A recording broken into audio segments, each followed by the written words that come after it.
Bonjour. Souvenez-vous, vendredi 27 mars, le pape François, quasiment seul sur la place Saint-Pierre, et il nous aide à méditer le récit de la tempête apaisée. Enfin, tempête apaisée, avant qu'elle ne le soit, c'est avant surtout une tempête qui secoue violemment la barque où sont confinés les disciples.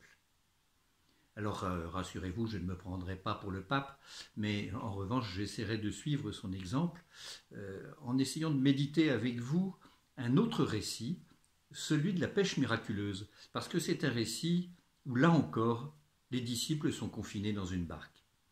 Alors je vous le résume à ma façon cet évangile.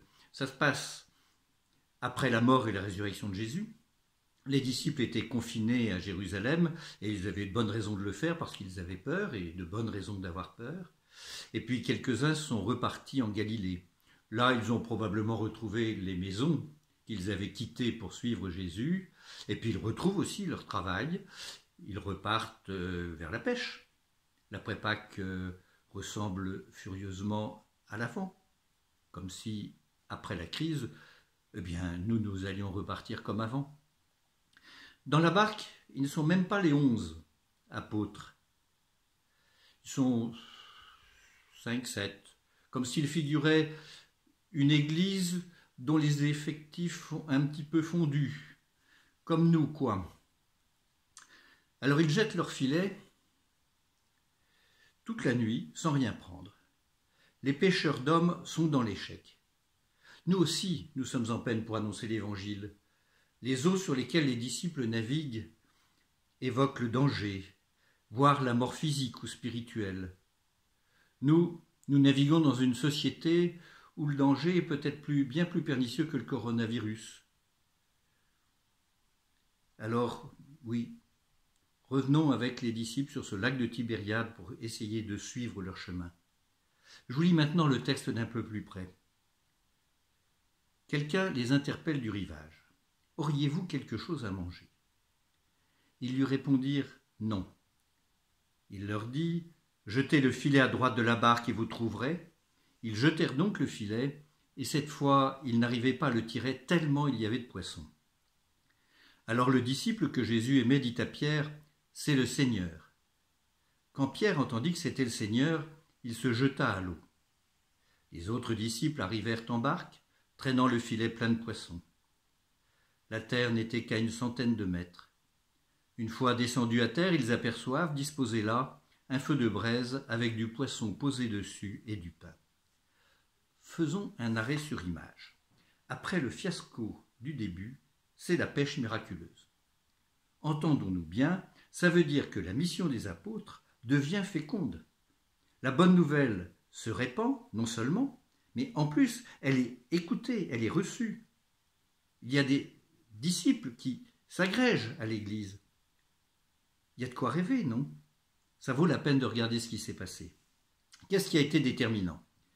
C'est de savoir où il fallait jeter les filets. Et c'est bien une interrogation pour nous en ce moment. Si pour nous, jeter les filets, ça veut dire vivre notre mission de baptiser, alors comment devons-nous nous y prendre? Faut-il simplement repartir comme avant, dès que ce sera possible? Ou bien devons-nous, comme le disent bien des gens, devons-nous nous remettre en question? Vous connaissez ce cantique « Ne rentrez pas chez vous comme avant ». Eh bien, il y a des personnes, il y a des voix qui s'élèvent pour nous dire aujourd'hui « Ne ressortez pas de chez vous comme avant ».